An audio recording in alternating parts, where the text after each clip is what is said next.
ശബരിമലയിലും ADGP MR Ajith കുമാറിന്റെ ഇടപെടൽ. മണ്ഡലകാലത്ത് ശബരിമലയിൽ 10 ലേസൺ ഓഫീസർമാരെയും മാസപൂജ സമയങ്ങളിൽ 4 പേരെയും നിയമിച്ചു.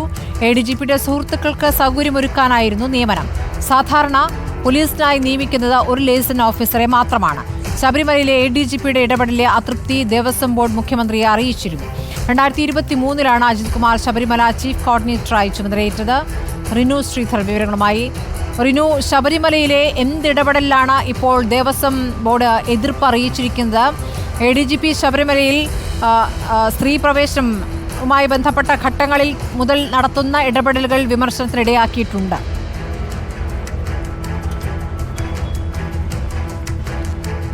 സ്മൃതി, ഓരോ ദിവസവും ADGP MR അജിത് കുമാറിനെതിരെ വലിയ ആരോപണങ്ങളാണ് ഉയർന്നു വരുന്നത്. സർക്കാർ എന്നിട്ടും അദ്ദേഹത്തെ സംരക്ഷിക്കുന്ന ഒരു നിലപാട് നിലവിലുണ്ട്. ഇപ്പോഴാണ് ഏറ്റവും പ്രധാനപ്പെട്ട ഒരു വാർത്ത നമ്മൾ തന്നെ പുറത്തുവിടുന്നത്. അതായത് ശബരിമലയിലും ADGP MR അജിത് കുമാറിൻ്റെ ഒരു ഇടപെടൽ ഉണ്ടായിട്ടുണ്ട് എന്നുള്ളതാണ്. ഇതാണ് അതായത് സാധാരണഗതിയിൽ സംസ്ഥാന പോലീസ് ഒരു ലൈസൺ ഓഫീസറെ ശബരിമലയിൽ ചുമതലപ്പെടുത്താറുണ്ട്. പക്ഷേ ADGP 2023 ചീഫ് കോർഡിനേറ്ററായി ശബരിമലയുടെ ചീഫ് കോർഡിനേറ്ററായി ചുമതലയേറ്റതിനു ശേഷം 4 ലൈസൺ ഓഫീസർമാരെ അവിടെ നിയമിച്ചു എന്നുള്ളതാണ്. ഇത് മാസപൂജയ്ക്ക്, നമുക്കറിയാം മാസപൂജയ്ക്ക് വലിയ തിരക്കുള്ള സാഹചര്യമൊന്നുമല്ല, എങ്കിൽ പോലും 4 പേരെ നിയമിച്ചു. ഈ കഴിഞ്ഞ മണ്ഡലകാലത്ത് നമുക്കറിയാം ഡിസംബർ മാസത്തിലാണ്, ആ മാസത്തിൽ 10 പേരെ നിയമിച്ചു എന്നുള്ളതാണ്. 10 പേരെ നിയമിക്കാൻ ഒരു കാരണവശാലും ഒരു ADGPക്ക് അധികാരം ഇല്ല എന്നുള്ളത് ഏറ്റവും പ്രധാനപ്പെട്ട ഒരു കാര്യം കൂടിയാണ്. പിന്നെ എന്തിന് അദ്ദേഹം ഈ 10 പേരെ നിയമിച്ചു എന്നുള്ളതാണ്. ഇത് ഏറ്റവും പ്രധാനമായും പോലീസ് ഉദ്യോഗസ്ഥരിൽ നിന്നടക്കം നമുക്ക് ലഭിക്കുന്ന വിവരമനുസരിച്ച് ADGPയുടെ പേരിൽ നിരവധി പേർ ഇവിടേക്ക് എത്താറുണ്ട് എന്നുള്ളതാണ്. അദ്ദേഹത്തിൻ്റെ പേര് പറഞ്ഞ് അദ്ദേഹത്തിൻ്റെ സുഹൃത്തുക്കളായും ബന്ധുക്കളായും ഒപ്പം അന്യ സംസ്ഥാനത്ത് നിന്ന് വിവിധ ആൾക്കാർ, വിവിധ നേതാക്കൾ, RSSൻ്റെയും BJPയുടെയും അടക്കം നേതാക്കൾ ശബരിമലയിലേക്ക് എത്താറുണ്ട്. ഇദ്ദേഹത്തിൻ്റെ അല്ലെങ്കിൽ ഇങ്ങനെ എത്തുന്നവരെ കൃത്യമായി സൗകര്യങ്ങൾ ഒരുക്കി നല്ല രീതിയിൽ തൊഴുതു മടങ്ങുന്നതിന് വേണ്ടിയിട്ടുള്ള സൗകര്യം ഒരുക്കുന്നതിന് വേണ്ടിയാണ് പോലീസിലെ ഉദ്യോഗസ്ഥരെ, അതായത് ASI റാങ്ക് വരെയുള്ള പോലീസ് ഉദ്യോഗസ്ഥരെ ഈ ലൈസൺ ഓഫീസർമാരായിട്ട് ADGP നിയമിക്കുന്നത് എന്നാണ്. ഇതിൽ വലിയ രീതിയിലുള്ള ഒരു അതൃപ്തി ദേവസ്വം ബോർഡിനുണ്ടായിരുന്നു. ഇദ്ദേഹത്തിൻ്റെ പല രീതിയിലുള്ള ഇടപെടലിലും ദേവസ്വം ബോർഡിന് അതൃപ്തി ഉണ്ടായിരുന്നു. അന്നത്തെ 2023 ദേവസ്വം ബോർഡ് പ്രസിഡന്റായിട്ടുള്ള അനന്തഗോപനും അതുപോലെ തന്നെ ഇപ്പോഴത്തെ പുതിയ ദേവസ്വം ബോർഡ് പ്രസിഡന്റ് പ്രശാന്തും കൃത്യമായി തന്നെ MR അജിത് കുമാറിൻ്റെ ഈ ഇടപെടലുകളിൽ അസ്വാരസ്യം പ്രകടിപ്പിക്കുകയും മുഖ്യമന്ത്രിയെ നേരിട്ട് ഇത് അറിയിക്കുകയും ചെയ്തിരുന്നു എന്നുള്ളതാണ്. എന്നിട്ടും അദ്ദേഹത്തെ വിലക്കുവാനോ അദ്ദേഹത്തെ ഇതിൽ നിന്ന് പിന്തിരിപ്പിക്കുവാനോ മുഖ്യമന്ത്രി തയ്യാറായിട്ടില്ല എന്നുള്ള ഏറ്റവും പ്രധാനപ്പെട്ട ഒരു കാര്യമാണ്. ഇപ്പോൾ RSS നേതാക്കളെ കണ്ടു എന്നതടക്കമുള്ള ആരോപണങ്ങൾ ഉയർന്നു വരുന്നു.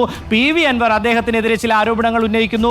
ഈ സാഹചര്യത്തിലെല്ലാം തന്നെ MR അജിത് കുമാറിനെ സംരക്ഷിക്കുന്ന നിലപാട് മുഖ്യമന്ത്രിയുടെ ഭാഗത്തു നിന്നും സംസ്ഥാന സർക്കാരിൻ്റെ ഭാഗത്തു നിന്നും ഉണ്ടാകുന്നു. പക്ഷേ കഴിഞ്ഞ ദിവസം തന്നെ നമുക്ക് ലഭിച്ച വിവരങ്ങൾ നമ്മൾ പ്രേക്ഷകരുമായി പങ്കുവെച്ചതാണ്. ഇദ്ദേഹത്തിനെതിരെ നടപടിയെടുക്കുവാൻ വേണ്ടി സംസ്ഥാന സർക്കാർ തയ്യാറെടുക്കുന്നു എന്നുള്ളത്. പക്ഷേ എങ്കിൽ പോലും അതിൽ ചില ദുരൂഹതകൾ ബാക്കി നിൽക്കുന്നുണ്ട്. ADGPക്കെതിരായിട്ടുള്ള ഇടപെടലുകളിൽ ഓരോ ദിവസവും സംസ്ഥാന സർക്കാർ ഓരോ രീതിയിലുള്ള തീരുമാനങ്ങൾ കൈക്കൊണ്ട് മുന്നോട്ട് കൊണ്ടുപോകുന്നു എന്നുള്ളതാണ്.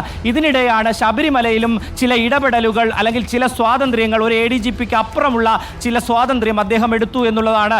എന്തിന് അത്തരമൊരു നിയമനങ്ങൾ അല്ലെങ്കിൽ അത്തരമൊരു സ്വാതന്ത്ര്യം MR അജിത് കുമാർ ശബരിമലയിൽ കൈക്കൊണ്ടു എന്നുള്ളതാണ് ഏറ്റവും പ്രധാനപ്പെട്ട ഒരു ചോദ്യമായി മാറുന്നത്. ഈ ലൈസൺ ഓഫീസർമാരെ 10 പേരെ അനധികൃതമായി, അതായത് ഒരു ഉത്തരവ് പോലും ഇല്ലാതെയാണ് ഇദ്ദേഹം ചുമതലപ്പെടുത്തുന്നത് എന്നുള്ളതാണ്. സാധാരണഗതിയിൽ ലൈസൺ ഓഫീസർമാരെ നിയമിക്കുമ്പോൾ കൃത്യമായി തന്നെ ഉത്തരവ് പുറപ്പെടുവിച്ച് അവർക്ക് ചുമതല നൽകി ഡ്യൂട്ടി നൽകിയാണ് നൽകുന്നത്. ഇതൊന്നുമില്ലാതെ ഇദ്ദേഹത്തിൻ്റെ ഒരു വ്യക്തിപരമായ ആവശ്യത്തിന് വേണ്ടി 10 ലൈസൺ ഓഫീസർമാരെയാണ് ഈ കഴിഞ്ഞ മണ്ഡലകാലത്ത്, നമുക്കറിയാം കഴിഞ്ഞ മണ്ഡലകാലത്ത് വലിയ രീതിയിലുള്ള തിരക്കുണ്ടാകുന്ന സാഹചര്യമുണ്ടായി. ഹൈക്കോടതി തന്നെ ഇടപെടുന്ന ഒരു സാഹചര്യമുണ്ടായി. ഇതിലെല്ലാം തന്നെ MR അജിത് കുമാറിൻ്റെ പങ്കുണ്ട് എന്ന് ചില വാർത്തകളും ചില കോണുകളിൽ നിന്ന് ഉയർന്നു വരുന്നു. ഇതിനിടെയാണ് ശബരിമലയിൽ അനാവശ്യ ഇടപെടൽ MR അജിത് കുമാർ ADGP നടത്തിയെന്നുള്ള ഒരു വിവരവും നമുക്ക് ലഭിക്കുന്നത്. ഇതിൽ വലിയ രീതിയിലുള്ള അസ്വാരസ്യം ദേവസ്വം ബോർഡിനുണ്ട്. ഇപ്പോഴും ചീഫ് കോർഡിനേറ്ററായി ശബരിമലയുടെ ചീഫ് കോർഡിനേറ്ററായി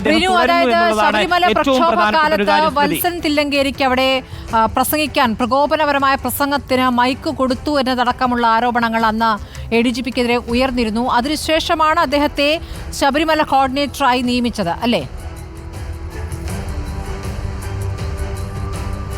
തീർച്ചയായും നമുക്കറിയാം ശബരിമലയിൽ സ്ത്രീ പ്രവേശന വിഷയവുമായി ബന്ധപ്പെട്ടുകൊണ്ട് ഒരു പോലീസുകാരൻ്റെ പേരും ഉയർന്നു വന്നിരുന്നു. ഇദ്ദേഹം തന്നെ അവിടെ ഉത്തരവ് പോലും ഇല്ലാതെ നിയമിച്ച ഒരു പോലീസുകാരനാണ് ഈ വിവരങ്ങളടക്കം ചോർത്തി നൽകിയതെന്നും ഈ വിവാദത്തിലേക്ക് നയിച്ചതെന്നും അടക്കമുള്ള ചില വിഷയങ്ങൾ അന്നേ തന്നെ ഉയർന്നു വന്നതാണ്. വത്സൻ തില്ലങ്കേരിക്ക് ഉൾപ്പെടെ ശബരിമലയിൽ ചില സ്വാതന്ത്ര്യങ്ങൾ അല്ലെങ്കിൽ പ്രത്യേക സൗകര്യങ്ങൾ ഒരുക്കി നൽകുന്നതിന് ADGP ഇടപെട്ടു എന്നുള്ളത് ആ ദിവസങ്ങളിൽ തന്നെ ഉയർന്നു വന്നതാണ്.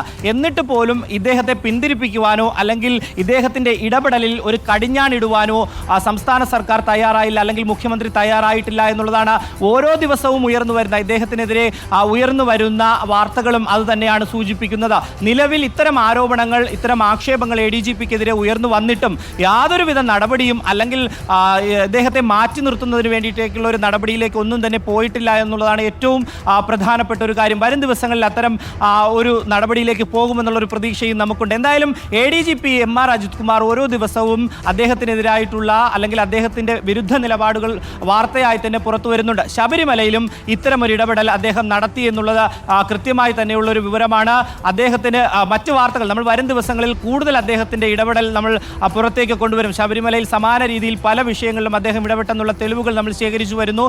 അദ്ദേഹത്തിന് വ്യക്തിപരമായി അല്ലെങ്കിൽ പല രീതിയിലുള്ള സ്വാതന്ത്ര്യവും ശബരിമലയിലുണ്ട്, സൗകര്യങ്ങളും ശബരിമലയിലുണ്ട് എന്നുള്ളൊരു വിവരവും നമുക്ക് ലഭ്യമാകുന്നുണ്ട്. സ്മൃതി, ശരി. റിനു ശ്രീധരാണ് ഇപ്പോൾ ADGP MR അജിത് കുമാറുമായി ബന്ധപ്പെട്ട കൂടുതൽ വിവരങ്ങൾ, അദ്ദേഹത്തിനെതിരെയുണ്ടായ എതിർപ്പുകൾ ഒക്കെ പുറത്തേക്ക് വരുന്നത്.